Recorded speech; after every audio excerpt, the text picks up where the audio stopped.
Hello everyone, welcome once again to my YouTube channel. I am Auntie Nancy. We're still going to continue our previous topic, which is correct use of some common words, and I hope that you've been following the lessons. Our first example today is sit and sit. Now, sit is a noun. Don't forget, a noun is a name of any person, animal, place, or thing. So sit is a noun. There is an empty seat in the front row. There is an empty seat in the front row. Please take a seat. Please take a seat. You see how to use the seat. The other seat, S-I-T, is a verb. A verb is an action word or a doing word. So to sit means to do something, to sit. Okay, sit. I sit in the couch every evening. I sit in the couch every evening. Please sit on the seat. Please sit on the seat. Please sit on the seat. Or please take a seat on the seat. Alright? Please sit on the seat or please take a seat on the seat. Okay, you are sitting down on a seat. To sit on a seat. I hope you get that. So there are two different things. The seat or the chair is called seat, S-E-A-T. While to sit on it is S-I-T. Alright? Our next example is see and see. See and see. Just like I explained the first one. See is a noun. Alright? Sea is a large body of salty water. While the other sea is a verb. It has to do with your vision. You are looking with your eyes. So know the difference. The large body of water is called sea. Okay? We are going to walk by the sea.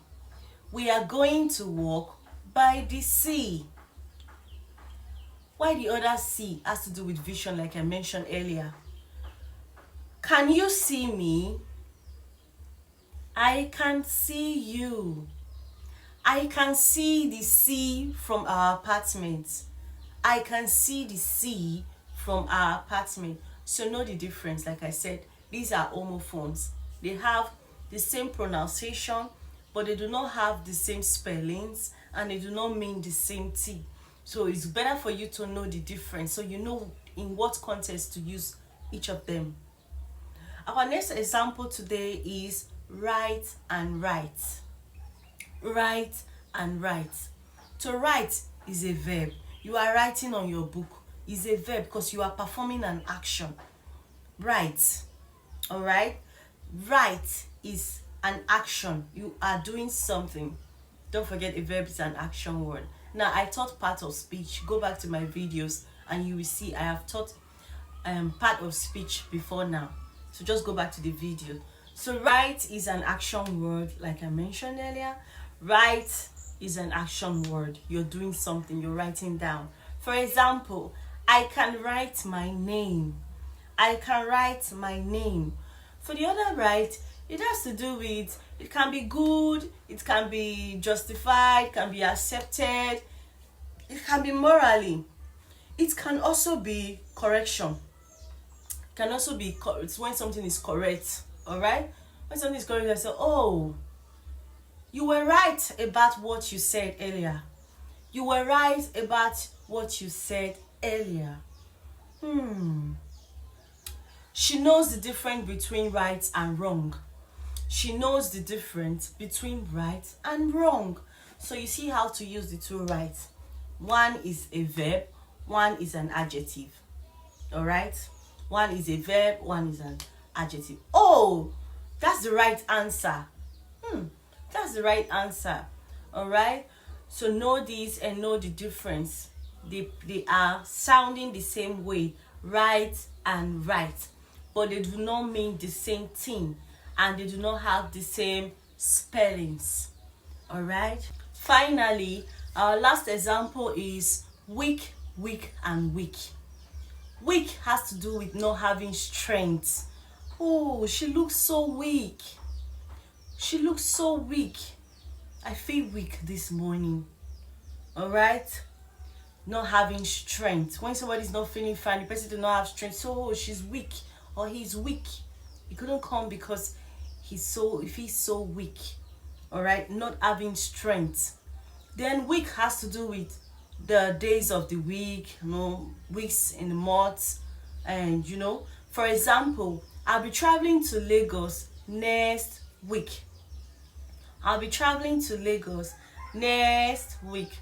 Oh, Godwin is coming to Benin this week. Godwin is coming to Benin this week. The last week has to do with the thread. You know the thread you use in your stove, the thread that burns from the candle, from the lamp, is called wick. For example, the wick in the stove is very short. The wick in the stove is very short. I got a new wick for the lamp. I got a new wick for the lamp. So know the difference. You see, they sound the same way. Wick, wick, wick. But they do not mean the same thing.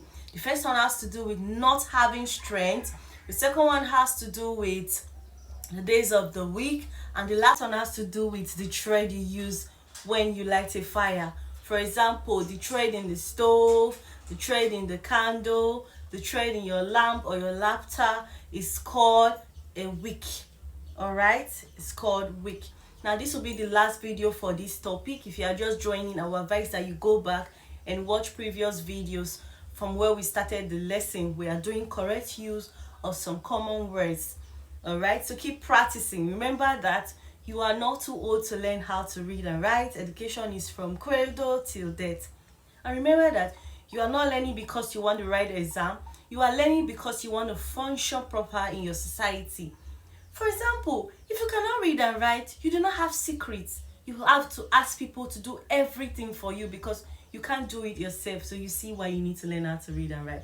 Even as little as operating your home appliances, going to the bank, filling tellers. Some people cannot spell their names. So please, keep practicing. You are not too old to learn how to read and write. I'll see you in my next video. My name remains Auntie Nancy. Bye-bye.